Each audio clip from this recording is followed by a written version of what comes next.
I'm Liz Stokes. I am the editor of Record of the Day, which, fingers crossed, lots of you know and are subscribers of. But if not, it's a daily email and weekly newsletter just covering the industry side of music. We do also big up artists, Sammy Andrews. And yeah, so we've got these guys here and we're going to try and tackle international marketing. I think when Chris was kind of thinking about this, his initial thoughts were on kind of social media and the way that we're all just battered with information 24/7 and how to kind of cut through that and make your campaigns matter. We are joined by Claire. Claire, put your hand up. There we go. Claire Mass, who is the head of digital at Communion Music. She works across their label, publishing and promoting business based in the UK, but also touches on US business. Is that all right? Excellent. Tim Ferroni, who is the CEO of Wrapped Up Music, which offers comprehensive UK and international campaign management services. Are we Poetry. Right? Excellent. Vanessa Picken, who is the director of Comes With Fries in Australia, but has also worked across major labels and Nokia. And Comes With Fries is your own company, is that right? That is correct. Excellent. And Darren on the end there, who Hello. is our Brit, who runs Motive Unknown, which handles artist campaigns and more, I've got written here. So that's good. Et cetera, et cetera. That'll do. It pretty much covers it, so yeah. Excellent. Okay, so to kick things off, I think obviously we all know Facebook, Instagram, Twitter, and I think that conversation's kind of been done. But when it comes to this sort of stuff, where do artists need to be? Do they need to be on these platforms to get international kind of recognition, or is there other places we should be? Let's start really, really broad. You understand? You're looking at me, so I'll go.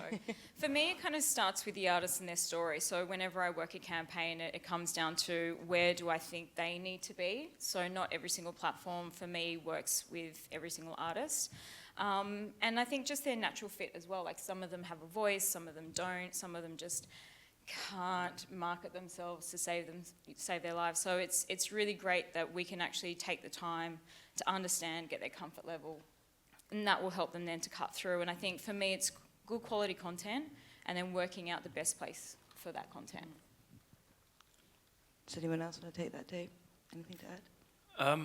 I mean, I think it's more about starting at the beginning of the campaign and asking, you know, what you've got, where you're taking it, and that's a bigger picture that involves, you know, radio and press and various other constituent elements.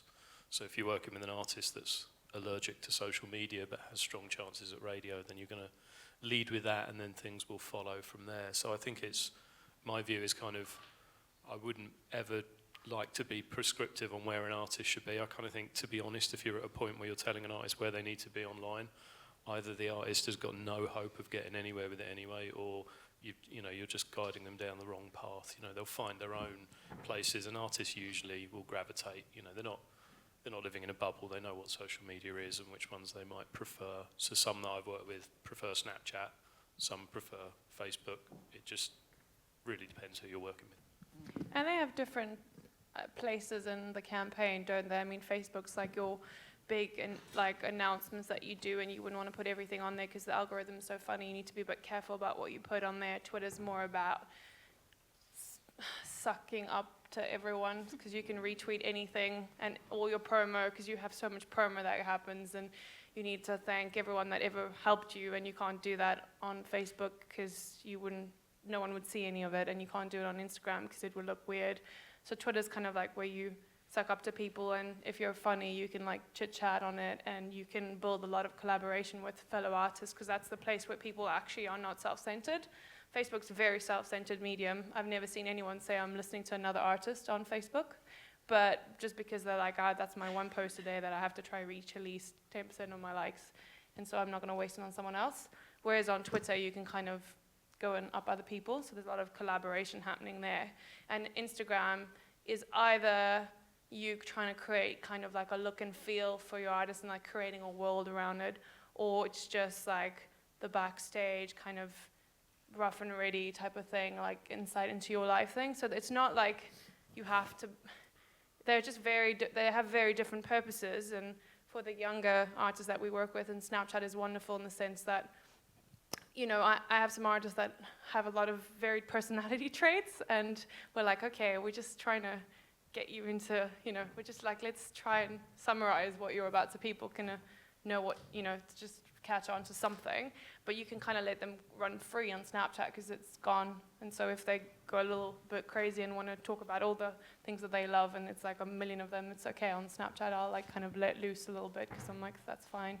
It's going to go, and it's only your hardcore fans that are really wanting to be part of that world. So I'm go crazy on Snapchat, go for it. There are no rules on Snapchat, is that the bit? Just coming away from social media a moment, but still in terms of global platforms, I actually spend quite a lot of time convincing artists that they should be on Spotify, particularly if they perceive themselves to have an older, maybe what they consider to be more of an album, kind of traditional CD buying demographic. They've been put off by the alleged kind of low royalty flow through, and sort of think, well, I'm just going to sort of bastardize my CD sales if I make myself available on Spotify. So I spend a lot of time convincing them that just park the. It's quite difficult to convince them about the money thing, albeit there's some useful information out there which is helping that cause. But I kind of say, look, park the money thing for the moment and just think about this as a promotional vehicle for getting you out there into the wider global marketplace. And particularly if it's an artist who, like Vanessa said, certain artists are naturally just, they don't take social media very well. They don't kind of convey themselves in a particularly engaging way. So you don't have to just lean, it's my one obligated post on Facebook today and all that kind of stuff. Darren and I were talking about this on the way here. If you're in that scenario where it feels like an obligation, maybe you're better off not doing it. But Jesus, get on Spotify. Yeah, I completely agree with that. With some of those artists that really struggle, Spotify is my go-to platform with playlists, and that's just their natural connection back to being an influencer or being someone who actually actively listens to music themselves. And it's just a really nice little entry point in for them to do something, but it's a natural extension for them to just drive playlists, and playlist traction has been a really great marketing angle for me. Do you all consider streaming to be part of the international marketing package then? Absolutely. Yeah. Completely. So how can you use that? Because I mean, in terms of directly marketing, you're not, if you've got an older catalogue artist, say, you're not necessarily going to get on the front page of Spotify when you open it. So how do you use a streaming service as part of an international marketing plan? Playlist promotion, and plug via Spotify like you would, hire a radio plugger to go and plug at radio. It's proving extremely effective. Yeah. Not just in terms of generating streams, but also, there's a large proportion of the music supervising community are looking at Spotify playlists for their choices when they're looking for, appropriate syncs. So there's potentially a double whammy there. So for me, it's a pluggable promotional outlet, just like radio, TV, press, or whatever. Yeah. And do you go straight for Spotify, or do you spread yourselves across all streaming platforms and use them all? You'd lean heavily towards Spotify, I guess, for reasons of size and because of the engagement, I guess. I don't know if everybody would. I live with Spotify, but then engage the Deezer team for profiling. So one artist that I manage and also work with, we had a very heavy Spotify campaign for playlist, profile, etc. Then with Deezer, through Spain and the Latin world, we focused on some brand awareness activity with them and leading for that front page kind of discovery angle.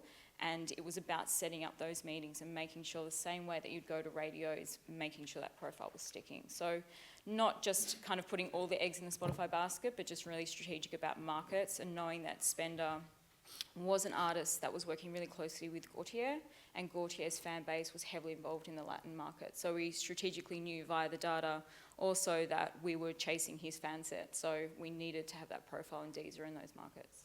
I think data is something that we're going to be talking about sort of all weekend, and obviously it's already been brought up, and we're talking about it now.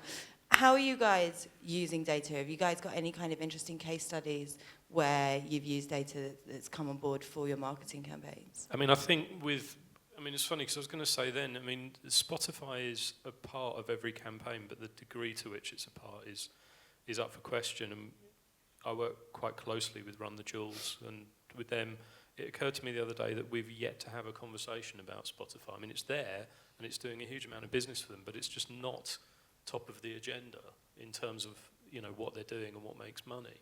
But then we work at a level where there's a bigger picture at play, and other things are probably driving more revenue, whether it's live, merch, and all these other kind of things.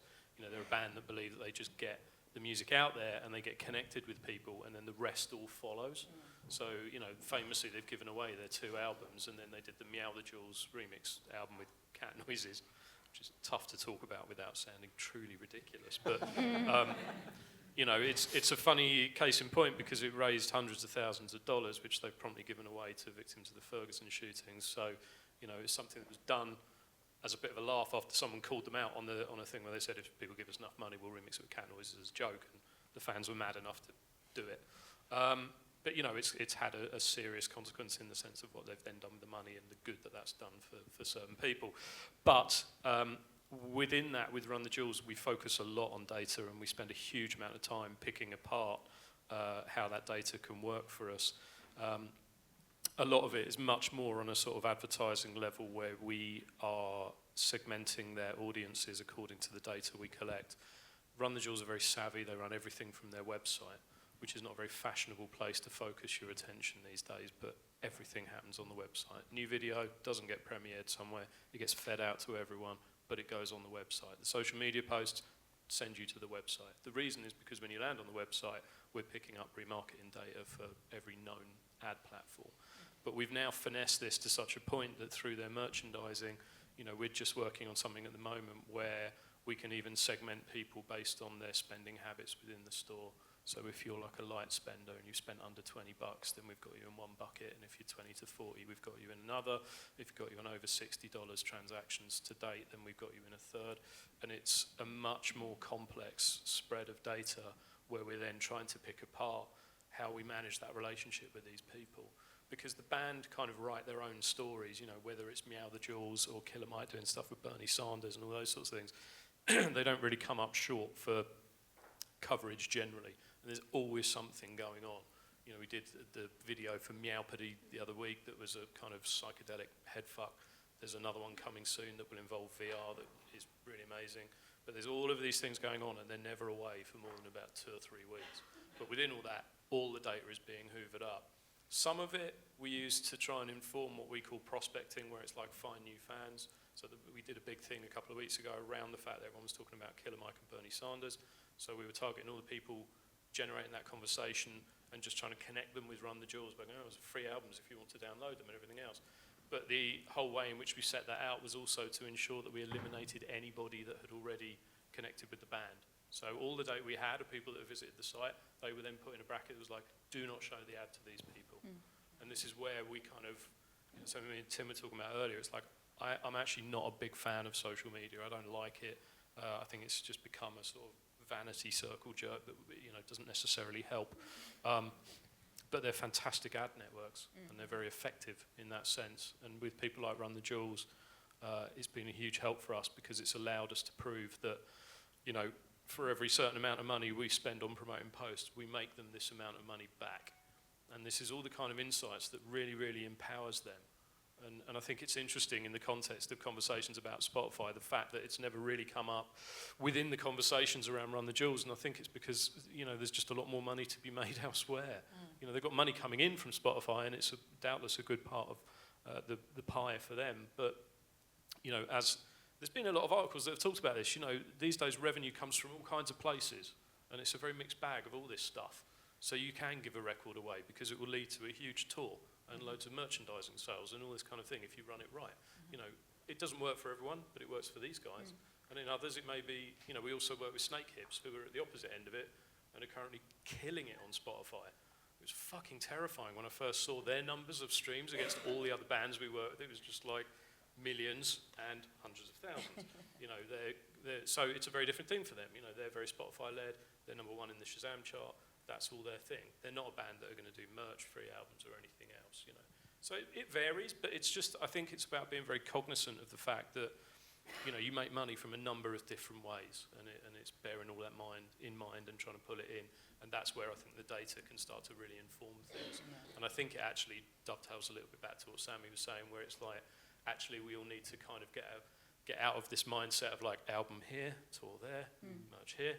It's like actually all of this interconnects, and where as a company Motive Unknown has worked best is certainly when we work at a management level because of that, because we can take all of this data and cross it over to upsell. It's very profitable. But the data for me is also allowing that cut-through conversation, because if you're knowing who you're talking to at the right particular time, and that allows you to have the right conversation with that fan directly, it's just that cut-through is just killer in a campaign. Yeah, this is something I was going to kind of bring up, because it feels like now more than ever, with so many ways to connect and so many ways to talk all over the world, we need to be having more targeted conversations. And it feels like, where you're talking about Run the Jewels there, and they said to the audience, if we do this, then, or you do this, we'll do this, blah, blah, blah. And you need that kind of two-way conversation, and data seems like it's opening that up to do that more effectively. But just on Facebook, just sorry to jump in, it's just going in there and geo-blocking conversations, just so you can have a cut-through with particular markets, especially I run always global campaigns. There's no such thing, and you've got different release cycles and different labels or different distributors working particular songs at different times. It's really, really hard to kind of pull it all together off one centralized social platform like Facebook. But having geo-blocked or geo-targeted conversations, God, it just makes life so much easier. It's amazing. I think it also underlines the benefits of, like, I'm sure all of you, it's like when you work on one album that's released globally on the same day. Oh my God. God, it's so much easier, because you're not, I remember working on some campaigns where literally no one could keep track of what single was out in Europe, and there's ones where there's just been, and you can't. Yeah, because even with geo-blocking, the minute someone shares it, just screws everything up, doesn't it? Because then you're like, oh no, if a fan shares it, then it's all their friends, and you can't really. It's very hard to control anymore. But I think the other thing that we haven't talked about in terms of data is just how important email is, and that's still like such a huge thing. And the number of artists' websites that don't have an email sign up, but just want to go over and whack them with a stick. I'm like, I want to give you my data. You're making it so hard. Why is it not on your homepage? Because as Darren has said, that's another way that you can segment people so carefully. Like every time someone runs a campaign of any sort to try and get more emails, why are you not excluding everyone whose email you already have? Because it's very easy to do that. So you're just paying to hit someone who's already given you their email. But it's about sort of fashion, isn't it? Everyone drunk the social media juice, and now we're all fucking bonkers for social media. And the reality is that the website is still where you have the most control, the most means to collect data, and the means to collect email. And again, with Run the Jewels, they gave the records away for email, so they've got the biggest frigging email list I've ever seen. And you own it and control it as well, of course, which so you can do with it what you want, when you want. Yeah, absolutely. To however many people, you can segment it however you want to without being dictated to by, an algorithm. Yeah. And I actually really like the YouTube retargeting as well, because that's, for me, a really fascinating piece of information, because it's based on people listening to your music. So instead of just liking your page or following you on Twitter, you can actually, there was a really good case study that the Gabriel Applin team did, like right at the start, where they could segment people who've watched like all of her videos, or people who have just watched her biggest video, or people who have subscribed to her channel, and all of this is possible to do in Google AdWords through retargeting.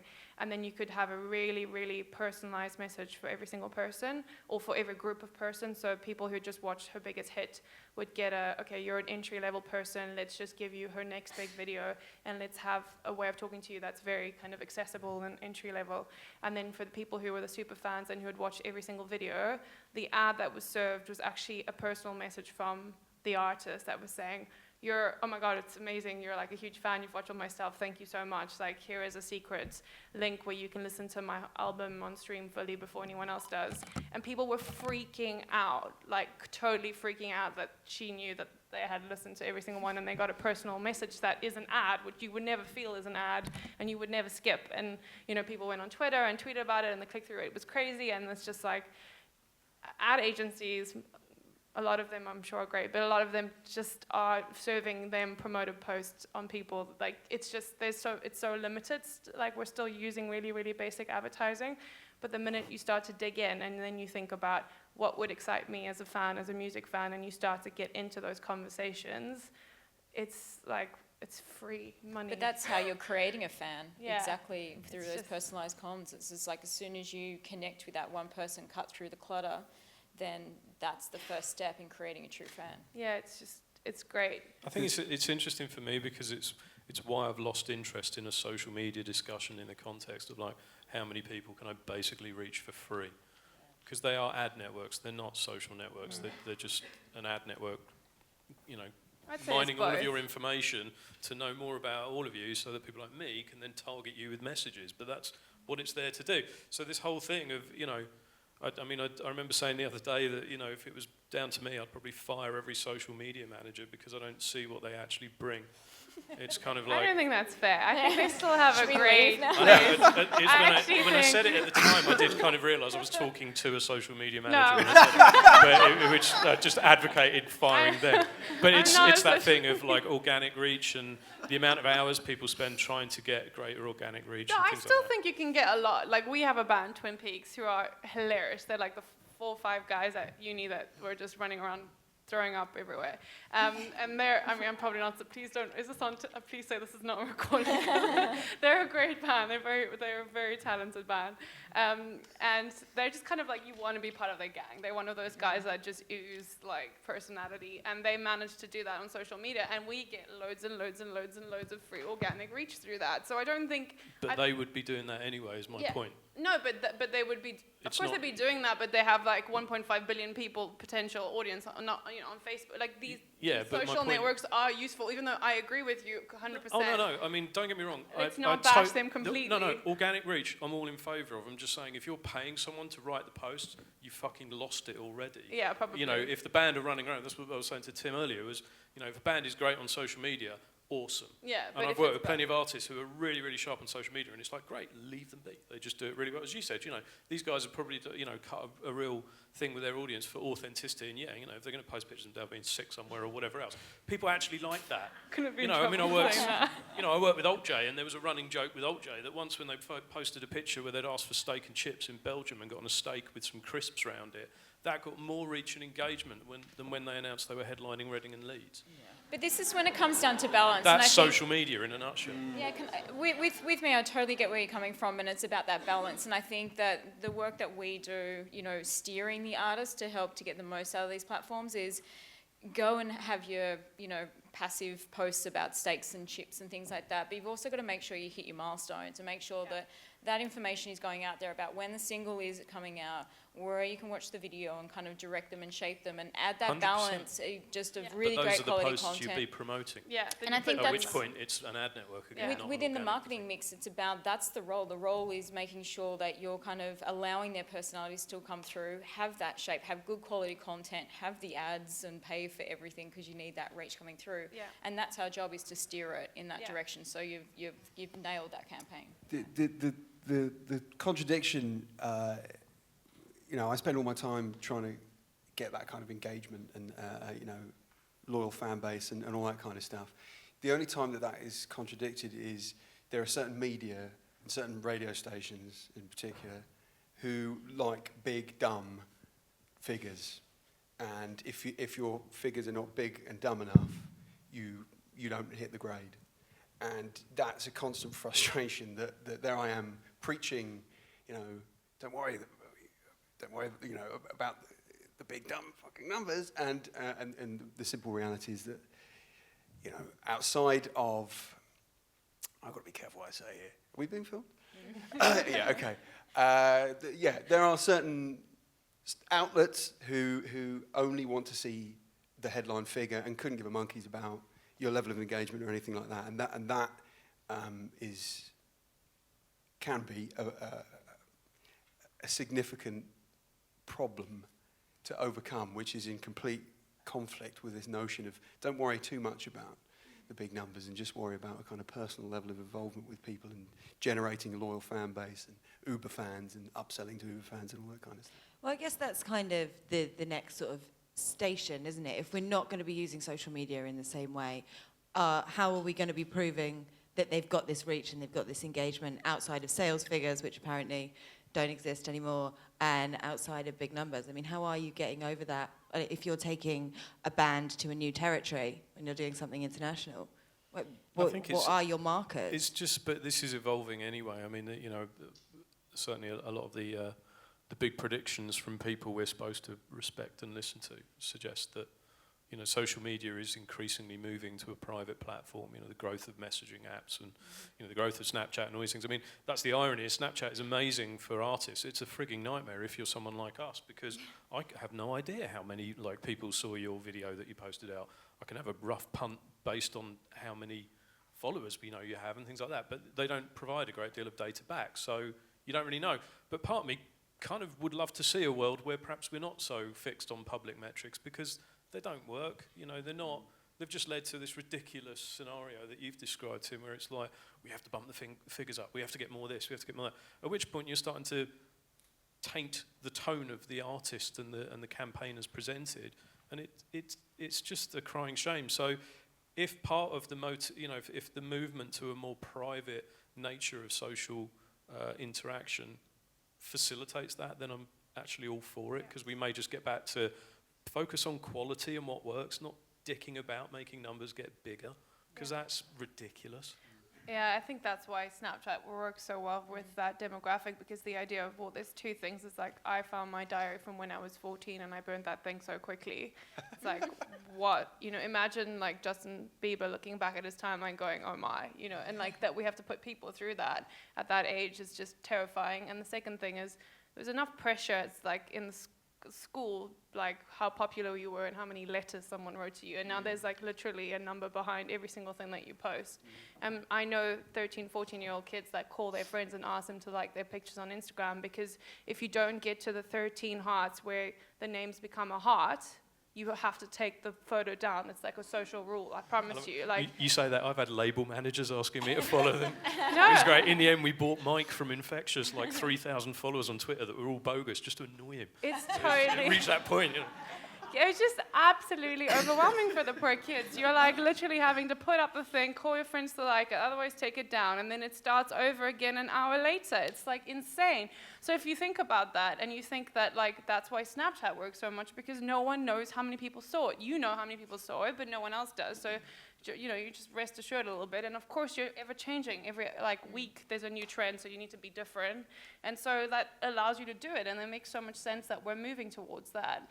And if you look in the Asian countries, it's all, as you said, on messaging apps. Like you book a restaurant on messaging apps. You get your Uber on messaging apps. You have conversations with company. You book, you know, flight tickets on messaging apps. And instead of having, think about how inefficient it is the way we buy stuff. Like you have to go to a website, you have to sign up, you have to create an account, then you have to go to your email, you have to click the verification, make a password, remember the password, look for the password. When you're trying to buy something again, like they were like, no, we're just going to do that all in a thread in your messaging app. And then you go on and they're like, oh, do you want to book the same thing? We still have your passport details here, blah, blah, blah, blah. Like, so everything's going to shift to something that is very, very different. And so we just kind of need to shift with it.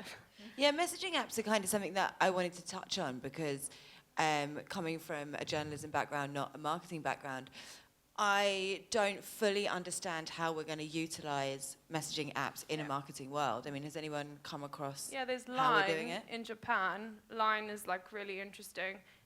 They've got about 222 million users, monthly active users, and they've allowed celebrity accounts. So Paul McCartney was the first person on it, believe it or not. Like, go Paul, so ahead of the trends. And he has something like 13 million followers on there, which is pretty crazy, because every time he puts like an actual message, then 13 million phones beep. Like, that's insane, right? I mean, some people would have taken their notifications and turned them off, but it is very, very powerful. The problem with that is, if every single artist that you follow starts to get your phone to beep, then you're going to start to get very annoyed. And, you know, WhatsApp is the sacred place that I have with my friends. If I get celebrities mixed up there, I might start to feel a little bit weirded out by that. But, you know, we now have Katy Perry and Taylor Swift and everyone on there. There's a few of them, all with 13, 11, 12 million people who they can just press a button and their phones can, not maybe you see it on your timeline, maybe you don't, like a direct message to your phone. Yeah, But it's a really interesting point, because a lot of people, when they're collecting data, they focus so much on email or sign up or likes, but they're not focusing on collecting a phone number to actually send a direct message. And I think that's something that I'm eyeballing in campaigns, and just trying to get that next level of conversation happening via mobile into messaging, because then you're removing the spamming element, because they've obviously signed up and that level of privacy is being given to you. So it's just interesting to see when we're going to shift in marketing to get that level of data and making sure that we're completing the circle of how we can contact people. There's been a couple of interesting like developments. I mean, there's a product that we're looking at the moment that's like it sort of leverages a broadcast messaging setup on WhatsApp. So it gives you like a sign up thing you can put on your site next to your social media follow buttons or whatever. And could then theoretically message them. I think it's potentially going to be the new email, in the sense that, you know, the whole thing about messaging is it's a one-to-one communication system, as email is, and that's why email's always been the most effective, and still is the most effective way of selling to people, marketing to people, and messaging's exactly the same. But you know, there was even at the other end of it though, there was a product that what's his name? Is it Ryan Leslie, the kind of DIY artist in the States, who kind of keeps going away and just coming up with incredibly simple but good ideas. And he created something called Superphone. And Superphone was like a thing that it basically just leveraged the you know, now interfacing the phone with the web, thanks to services like Twilio, is dead easy. So he just created a thing that just basically made it really simple to collect an enormous database of phone numbers that you can then text using this web interface and can also transact using Shopify. And he sold a shitload of stuff through that. And I haven't trialed it yet. Like, we were looking at it for Run the Jewels, and it was one of those where everyone sort of went, yay! And then it was Christmas and disappeared into a sort of gin vortex, and then we haven't really come back to it again. But it is a case in point, and I think that is the thing that I'm really curious about with messaging, is just this fact that it's one-to-one, and that could theoretically make it incredibly powerful for selling. On that level, are artist apps like the holy grail then? Is that where we're all supposed to be ending up? Because that's entirely one-to-one. Just no on apps.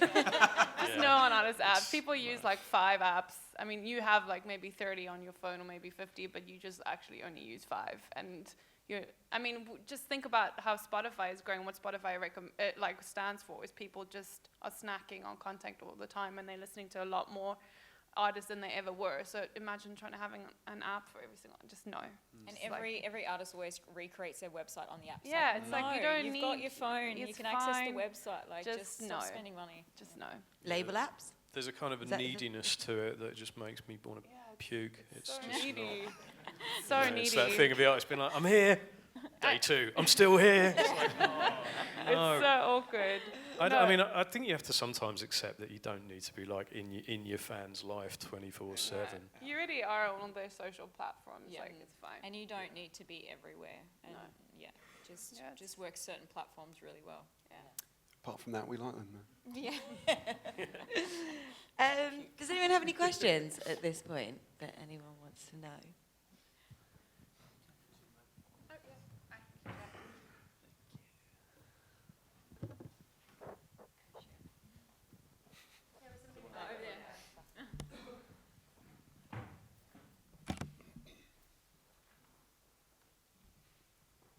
Hello.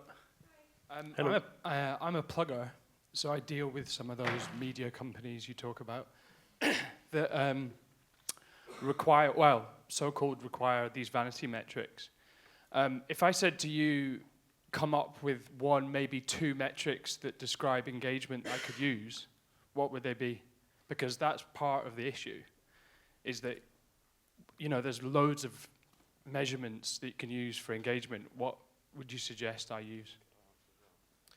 It's tough to say, isn't it? I mean, Also, so I'm one of those people, I work for Radio 1 who Sam brings them to, and I imagine you might have been referring to us earlier. What gave you that idea? So the way that I see it is the way that we look at these Someone else should have the mic at this point. I would say the reason we look at these big dumb numbers is because it's a fairly level playing field. We don't have much native data to look at, and at least everybody is on those platforms. And when we've got quite a lot of competition for limited space, generally we have to look at the indicators, and they're the best ones that we've got as far as we're concerned. When we ignore them, that's when we have terrible testing records that don't perform in the market. When we follow them, they tend to work better. I mean, I think this tends to vary anyway. Pluggers always tell label meetings that it's all about the numbers. But whenever people I know have cornered George, who's now obviously gone, to ask him this, the answer was kind of like, well, we do look at it, but it's like, it's not, I think there's a perception that at the label end, it's like we give you the band and the first thing you do is like analyse all of these numbers. And I think often it's a bit more nuanced than that. And I think perhaps we need to give a little bit more credit. Like I wrote an article about this a while back, that was basically saying, I think the problem is not Radio 1. It's really easy to point the finger at Radio 1 and be like, your obsession with numbers is making us do stupid things. And it's a bit, my view is it's actually the other way round. And the fact that we're all pandering to it, it sort of leads to a strange catch-22 of sorts. So I think there's an element of trying to understand that is a bit more nuanced. I think there's that kind of sad reality, if we're frank, that labels think that they can take the turd that they've just signed and jack up the numbers and pull the wool over Radio 1's eyes by going, look, 1 million fans, and all that. And I would credit Radio 1 with having a bit more sense than to fall for it. But it's a collective problem, I think, in that, certain parties are trying to jack those numbers up. I think there's a sort of bad wisdom where people think it's the first thing Radio 1 look at, which probably doesn't help. There's a lot going on there. I don't think it is quite as simple as to point the finger and go, it's you lot. And there's a sense check as well, right? You just look at, it's like sometimes people follow you and you're like, oh, you have 300,000 followers, great, but you also follow 300,000 people, like, so it's like quite easy to see. You'll look at the number and then you also look, oh, okay, you have that many people who follow you on Instagram, but you're getting 3 likes on all your photos, you obviously bought that. It's quite easy to see when someone's bought it or not, so I guess the numbers matter, but then you just do a quick sense check of follows to engagement or like people engaging with posts and you can tell whether it was faked or not, and then the fake ones are like bye-bye, like just don't buy follows pretty much. It's still quite complicated to do that, to do a mathematical calculation. But you don't really need like a mathematical ratio. If I look at an account and it's been bought, you just know. You just see how people react with it, and you see where the numbers. I don't know. I can't give you like a ratio of follow to engagement, but you just get if you look at numbers, if you're looking at social media a lot, you kind of just know. And as you said before, Claire, it's like 200,000 but 3 likes and not one single comment. You know that there's no engagement there whatsoever. Yeah, I think the engagement versus the totals would be the first thing. It would be amazing to try and cut through, because I've seen bands with 1 million followers and, every post gets 2 likes. And Twitter is like follow to following, it's very easy to get 1,000 people following you on Twitter, but you just follow people and then you unfollow them. It's just, it just depends on what you're trying to do. Can I just add to that? Sorry. Hi. I think that there's actually a bit of a naive, sort of old, like a bit lapsed discussion going on here about social likes, because I don't actually think they're the metrics so much that are being monitored that heavily anymore. I don't think it's about followers and Facebook likes. I think it's much more about Shazam and things that can't be manipulated so much, and streams. And I don't know if you guys agree, but I think things have actually moved forward a bit more. Even views, I think, are a bit lapsed now, because there's so many videos, so much content out there that you can add all the views together and then send that stat through. So what I think Sam originally asked was, are there further metrics that you might feel could be of use, whether it's, I think streaming figures and Shazam are obvious ones, but is there anything further than beyond social media likes and cumulative numbers? I guess you could give them a mailing list number, but they have to take your word for it. I don't think there's, mailing list numbers. How many hits you get on your website, but I've never given that out to anyone. Yeah, it's really hard because I just don't know how much people care. Even Shazam doesn't go into a debate of what people. Yeah, even Shazam doesn't quite hold up. I mean, in my experience, if you've got like an EDM act, or sort of dance-led act, or an out-and-out pop act, then it gravitates to Shazam. If you've got like a metal band, punk band, any kind of guitar-led indie band, it sees so much less action on Shazam. And equally, when we work with Snake Hips, and that's kind of number 1 at the moment on Shazam. but we also work with another band that are currently on the A-list at Radio 1, and they are number 57 in the Shazam chart at the moment. And, you know, so... It's just about telling a story, really, that is appropriate for the band, I guess. Like, you know, every band has a different business and has a different business model. So you just, if you can kind of show, like, this is where they're strong, here's stuff to prove it, and you make a compelling story, then I guess you're okay. I think it's also connecting the online and offline. Like working a campaign, I don't necessarily just look at the numbers. It's about what we're doing in the full picture of that particular band. So if it was me sharing you information to try and get that cut through, I'd be looking at, you know, a really great press quote or something that can allow you to help to open it up. You're smiling and laughing, no? Yeah? And just kind of like some numbers, throw some content and let the music speak for itself. And I think we've got to be really careful that we can show that full bigger picture when we're trying to get other people on board a project, and this is where we need to kind of step outside our social media zone and represent that as well. I've seen George talk about this, and so he accepted that there was a sort of catch-22 in that, you know, often Radio 1 will playlist a band and the stats are terrible, and then the stats go through the roof because they're being played on Radio 1. You know, and, I mean, Alt J were like that. There was a massive thing when Alt J were nowhere. You know, they were starting out, they were a fresh band. You know, they didn't have 20,000 fans on Facebook, and Radio 1 thought that this was a problem and an indicator that they weren't that popular. But then eventually, through numerous discussions of whatever I wasn't a party to, you know, they went onto the playlist, and the minute they went on the playlist, you know, it just all went fucking bananas. You know, it ran away from us. We couldn't keep up with it. That's so it's a great song, and you know, that's what it comes down to. Testing it on radio and watching the reaction is a big testament to whether it should be on radio or not. Next question. I was just wondering from the panel, since we're talking about the future of international marketing, what your thoughts are on CrowdMix. And I was wondering, is anybody here from CrowdMix? Yeah, I had a meeting with them. I still can't quite tell you what it does.